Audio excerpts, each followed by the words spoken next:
Galera, tudo bem? Sou eu aqui mais uma vez, mais uma semana com vocês, na disciplina de História da Arte, para discutir hoje o surgimento do Barroco. Esse movimento que vem após o Renascimento que durou aproximadamente 3 séculos, estava baseado muito na ciência e na razão. Agora vai dar lugar a uma nova perspectiva, uma nova forma de entender o mundo, que é chamada de arte barroca. É relacionado com a arte e a propaganda, porque o termo propaganda ele surge nesse momento, né? Então vamos ver aqui um pouquinho sobre isso. Essa palavra propaganda, ela surge exatamente no século XVII, quando começa a ser utilizada pelo Papa Gregório XV, que institui a congregação para propagar a fé, ou seja, propaganda religiosa nesse caso. Hoje a gente utiliza o termo propaganda para professar, para fazer aí uma campanha em prol de político, do campo religioso, de uma ideologia, de várias questões e até mesmo de um produto. Isso é consequência das reformas protestantes, ou seja, ali em fins do século XVII, né, vai ter o Martinho Lutero, um religioso que vai questionar muito do que acontecia na Igreja Católica. A Igreja Católica, com todo o seu poder, utilizou esse poder muitas vezes de forma inadequada. Então, Martinho Lutero vai ser o primeiro que vai questionar e depois outros virão junto com ele, fazendo a chamada Reforma Protestante. A Reforma Protestante vai criticar a igreja, principalmente no fato dela fazer com frequência a venda das indulgências, então explorando os fiéis mais pobres para o perdão dos seus pecados. Além disso, também o grande poder político que a igreja detinha naquele momento e muitas vezes utilizava de forma abusiva, de forma inadequada. Muitos religiosos acreditavam que a igreja estava se perdendo do seu fim, da sua ideia inicial relacionada a Jesus Cristo, relacionada à Bíblia. E aí surgem igrejas, surgem novas formas de fé que são chamadas de protestantes. Claro, a Igreja Católica vai utilizar isso como um momento de reflexão e vai definir algumas novas formas de conduzir, alguns novos dogmas, vai ser também reformada, vai sofrer um processo de reforma. E a gente chama isso de contra-reforma. Mas não foi inevitável perder muitos fiéis. Esse processo vai fazer com que a Igreja Católica perca um pouco da sua credibilidade e a mudança de religião de muitos fiéis. O que ela pensa, então? Precisamos retomar o número de fiéis. Isso vai acontecer através do auxílio das ordens religiosas, especialmente a Companhia de Jesus, e direcionando-se à catequização de povos tidos como pagãos, tidos como sem alma, então os povos indígenas das Américas, os povos africanos. Essas ordens religiosas vão se destinar a essas regiões para catequizar, para propagar a fé, trazer esses fiéis para o seio da Igreja Católica. Nesse momento, então, surge o estilo barroco, muito relacionado a essa questão religiosa, mas também a questão emocional. Se antes o Renascimento se fixava muito na questão racional, agora essa arte barroca vai ser instrumento da religião católica para propagar os seus ensinamentos, para catequizar fiéis, mas também vai ser na pintura, mesmo quando não há questões religiosas, para demarcar o sentimentalismo, para demarcar a emoção por trás dessas pinturas, por trás dessa arte. Bem, deixa eu diminuir um pouquinho aqui, ficou muito grande. O barroco, essa arte, essa forma de arte, e a Contra-Reforma. O poder persuasivo por meio da arte era a forma utilizada para propagar as doutrinas, a visão de mundo, os modelos de comportamento e de relações sociais da Igreja Católica. Eram fornecidos a todos os fiéis os mesmos objetos e os mesmos símbolos para uma devoção de massa. Então, não só dentro da Igreja Católica, mas também os pequenos retratos, os pequenos objetos que os fiéis recebiam para colocar na sua casa, para montar o seu altar em casa, eles eram esses objetos para propagar a fé católica e expandir novamente essa fé por meio desse movimento de contra-reforma. A contra-reforma, ela não é apenas um movimento religioso, é um movimento também político, por causa do poder da igreja, e vai se relacionar então com a arte barroca.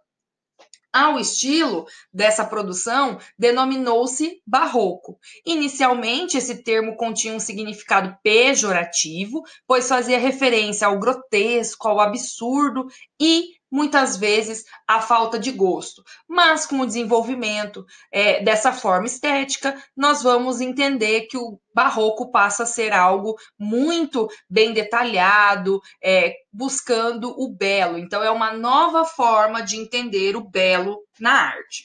Bem, aqui vocês conhecem essa imagem de Leonardo da Vinci, então, do Renascimento, a Última Ceia de Jesus Cristo. Nós vemos aqui, evidentemente, algumas características da pintura renascentista, a forma piramidal que está sendo retratada, os elementos muito bem executados, de uma forma bem racional, bem próxima da descrição dessa cena bíblica.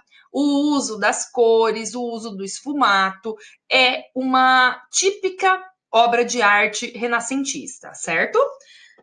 Essa cena é uma cena bíblica e passa a ser representada de outra forma estética. A mesma cena. Aqui nós temos também a Última Ceia, mas completamente diferente na sua perspectiva, nas cores que são utilizadas e no objetivo. A gente já percebe aqui essas características da pintura barroca. Essa ideia de dualidade, o claro e o escuro, que representam muitas vezes o bem e o mal, estão aqui representadas. As luzes e as sombras são as luzes, aquilo que vem do bem, aquilo que está aí como positivo, e as sombras, tudo que é o obscurantismo, o negativo na nossa sociedade. Percebam onde está a luz. A luz está sob a cabeça de Jesus Cristo. Isso é, então, muito demarcado nesse contexto. Além disso, não privilegia a obra toda apenas o momento da ceia, mas sim os redores da cena, né? E a gente vai fazer uma leitura agora, uma leitura que não se fixa, não se fecha apenas nessa composição central, mas sim perpassa por toda a obra, ok? Quais características, então, a gente pode delimitar como as principais da pintura barroca? Mas a gente precisa lembrar que, apesar de ter surgido na Itália, por causa dessa questão religiosa, é uma manifestação que acontece em diferentes países da Europa, e nesses diferentes países eles encontram características, estilos um pouco diferentes uns dos outros, né? Tem variações, mas independente dessas diferenças, existem características comuns aos países e que identificam facilmente essa forma de fazer arte. Então, na pintura barroca, nós podemos destacar aí 4 elementos principais. Primeiro, o uso da assimetria, ou seja, o quadro, a obra, ela não é preocupada, ela não está esteticamente preocupada em colocar os elementos de forma simétrica. Por quê? A simetria relaciona-se com a razão. E nós estamos falando que esse movimento é muito mais emocional, então não importa a simetria. A segunda característica é o uso dos diagonais na composição. O diagonal é aquilo que a gente vai ler o quadro, geralmente, da esquerda para a direita, de baixo para cima, ou de cima para baixo, da direita para a esquerda. Então, diagonal é sempre essa linha que nós vamos traçar para fazer a leitura do quadro, ok? Há um acentuado contraste entre tons claros e tons escuros, intensificando a expressão dos sentimentos. Geralmente é para valorizar essa dramaticidade que se usa esse claro e escuro. E o predomínio da emoção em relação à razão. Apesar da dualidade, bem e mal, há o predomínio dessa questão emocional muito mais do que racional na pintura barroca. Aqui a gente vê uma pintura já. Onde eu vou me colocar aqui? Tá, aqui tá bom. Do Caravaggio, um importante pintor desse período, que utiliza essa técnica da luz e sombra, né? Sobre isso, a gente pode dizer que os artistas usavam a manipulação dos efeitos da luz e da sombra para criar a ilusão do volume e também para causar impacto dramático. Essa técnica, conhecida pela palavra em italiano chiaroscuro, ou sfumato, no efeito esfumaçado, foi facilitada pelo uso da tinta óleo. Então, lembrem-se, a tinta óleo é uma técnica que surge no Renascimento.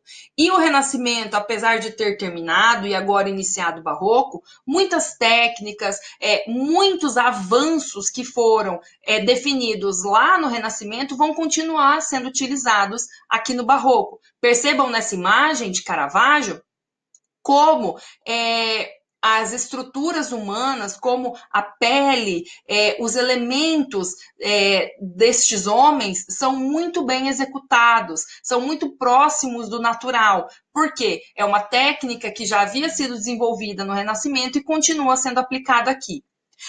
Em relação a essa tinta óleo, como ela demorava dias para secar, o artista podia manipulá-la. O próprio diluente da tinta ajudava na fusão de um tom com o outro, facilitando a mistura e a gradação de tons, fazendo com que essa pintura fosse mais próxima do real, mais próxima aí dessa naturalidade dos corpos, ok? Mas a cena por completo, como eu disse para vocês, que nós fazemos uma leitura, né, em diagonal, a gente lê essa tela nesse sentido, observando esse movimento que está acontecendo. E a gente percebe muito destacado essa ideia teatral da cena, né, essa dramaticidade que está sendo colocada aí nessa cena. É uma cena, então, dramática, é uma cena teatralizada, ok? Nós temos também uma outra técnica importante utilizada aí no Barroco, chamada de trompe-l'œil. Trompe-l'œil é um termo em francês, gostaram do meu francês? Que significa enganar o olho. Enganar o olho é uma técnica com a qual se cria a capacidade de gerar imagens bidimensionais com a aparência de serem tridimensionais. Lembra que no Renascimento já se desenvolveu a perspectiva? E isso avança mais ainda na técnica, alcançando essa ideia de trompe-l'œil. Já era conhecida desde a antiguidade, mas foi muito utilizada pelos artistas barrocos. E aqui, nesse Palácio Ducale, na Itália, que é um afresco, a gente percebe isso. Percebam essas imagens aqui, que são bidimensionais, mas que a gente olha e parece que tem um fundo distante, como se abrisse uma janela lá para fora. Aqui também isso acontece. É essa técnica de enganar o olho, fazer uma imagem bidimensional parecer tridimensional. A gente vê isso hoje com muita frequência nos grafites, né? Aqui nós temos o Sérgio Odeiti, é um grafiteiro português que faz essa técnica de trompe-l'œil muito bem executada. Parece, né? É um muro, mas parece que a gente está vendo lá no fundo os trilhos desse bondinho, dessa ferrovia que passa aí por essa região. Então, continua sendo utilizado, agora numa estética completamente diferente, né? Que é o grafite, a arte urbana.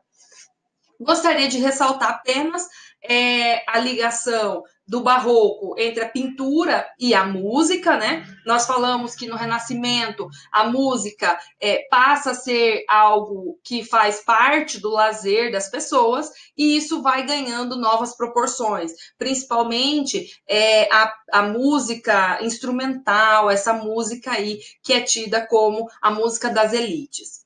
Na pintura, o contraste do chiaro escuro imprimia dramaticidade às cenas, com a intenção de provocar emoções fortes no observador. O mesmo efeito era buscado pelos compositores que procuravam tocar emocionalmente os ouvintes ao criar tensão, usando acordes dissonantes opondo-se aos acordes consonantes, ou seja, os dissonantes são aqueles tons que parece que estão fora de simetria, fora de harmonia, enquanto os consonantes são os harmônicos. Então, as músicas vão misturar esses elementos para causar esse drama, né? As melodias eram repletas de adornos e acrobacias vocais. Assim, os mesmos contrastes presentes na pintura apareciam nas composições musicais, o que impulsionava a busca por contrastes sonoros e por aperfeiçoamento de novos instrumentos, como o violino. Mas a gente vê aqui o Johann Sebastian Bach. Ele é um alemão grande influente dessa música barroca. Além dele, nós temos o italiano também, Antonio Vivaldi. Depois, se vocês puderem, dão uma olhadinha aí nessas músicas, nessa sonoridade da pintura que aparece na música barroca, esse chiaro escuro que também aparece na música barroca, ok? Bom, de tarefa, claro, os exercícios de fixação da página 141. Mas eu gostaria realmente que vocês ouvissem um pouquinho de Bach e de Vivaldi, para entenderem essa música barroca. Ok, pessoal? A gente fica por aqui hoje. Nos encontramos na semana que vem. Tchau, tchau!